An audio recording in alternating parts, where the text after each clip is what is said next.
आज हम द्विबीजपत्री जड़ की आंतरिक संरचना एनाटॉमी ऑफ डाइकोट रूट के बारे में पढ़ेंगे। इसके लिए सबसे अच्छा उदाहरण चना, जिसकी यंग रूट्स को काट के अगर देखा जाए, सेक्शन काट के देखा जाए तो हमें निम्न भाग दिखाई देते हैं। सबसे बाहर पहला भाग बाह्य त्वचा या एपिडर्मिस, इसे मूलीय त्वचा यानी एपिब्लेमा या पिलीफेरस लेयर भी कहा जाता है। इसकी कोशिकाएं एक पंक्ति में व्यवस्थित, लंबाई में कम तथा चौड़ाई में अधिक होती हैं। इनका निर्माण अपनतिक विभाजन के परिणाम स्वरूप होता है, पेरिक्लाइनल डिवीजन के द्वारा होता है। कुछ कोशिकाओं में मूल रोम यानी रूट हेयर्स उत्पन्न होते हैं, जो कि जल एवं खनिज पदार्थों के अवशोषण में सहायक होते हैं। इसके नीचे यानी बाह्य त्वचा के नीचे दूसरा प्रमुख भाग है वल्कुट, कॉर्टेक्स। सामान्य मृदुतकी कोशिकाओं द्वारा निर्मित यह क्षेत्र बाह्य त्वचा के ठीक नीचे से लेकर अंतस्थ त्वचा यानी एंडोडर्मिस तक फैला हुआ पाया जाता है। इस क्षेत्र की कोशिकाएं सजीव, पतली, भित्तियुक्त तथा गोलाकार या अंडाकार या बहुकोणीय, गोलाकार यानी राउंड, अंडाकार यानी ओवल, बहुकोणीय यानी पॉलीएंगल वाली होती हैं। कोशिकाओं के बीच अंतरकोशिकीय वायु स्थान इंटरसेलुलर एयर स्पेसेस पाए जाते हैं। वल्कुट क्षेत्र की कोशिकाओं का प्रमुख कार्य भ्रूण ऊतक के रूप में या संचयी ऊतक के रूप में हो सकता है। द्विबीजपत्री पौधों में जड़ की वल्कुटीय कोशिकाओं में स्टार्च, अवर्णकी लवक यानी ल्यूकोप्लास्ट, गोंद यानी गम, रेजिन या टेनिन इत्यादि पाए जाते हैं। अब अंदर की तरफ चलें तो सबसे बाहर बाह्य त्वचा, वल्कुट। अब तीसरा प्रमुख भाग आता है अंतस्थ त्वचा, एंडोडर्मिस जिसे कहेंगे। यह वल्कुट ऊतक की सबसे आंतरिक परत का होती है।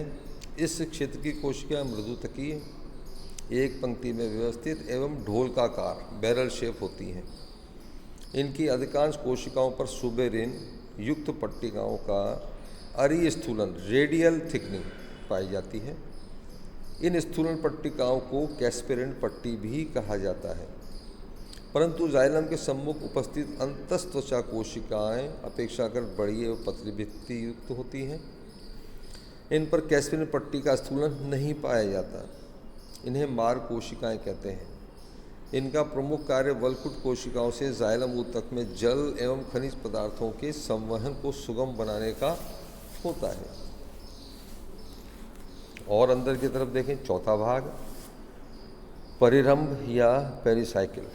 अंतस्थ त्वचा के ठीक नीचे पतली भित्ति युक्त मृदुतकी कोशिकाओं की एक लेयर पाई जाती है, परत पाई जाती है। इसको परिरंभ या पेरिसाइकिल कहते हैं। यह संवहन तंत्र अथवा रंभ की बाहरी सतह के रूप में विकसित होती है।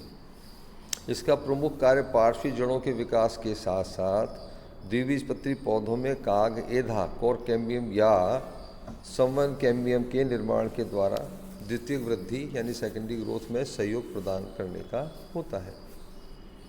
अब सबसे अंदर की तरफ वाला भाग संवहन तंत्र, वैस्कुलर सिस्टम।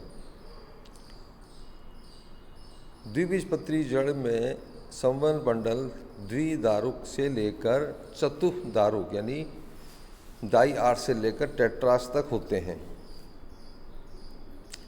तथा यह अरी रूप से व्यवस्थित, रेडियल रूप से व्यवस्थित पाए जाते हैं।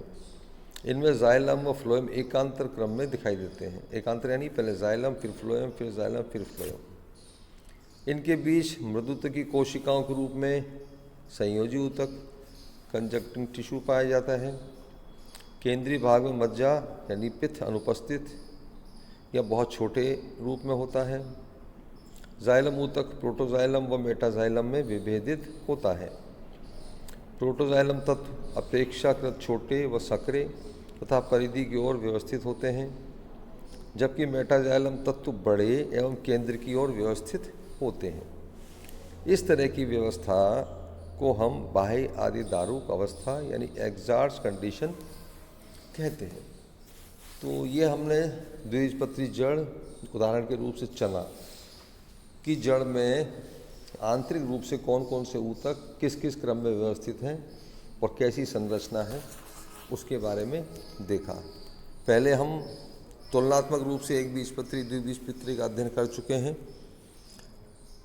धन्यवाद।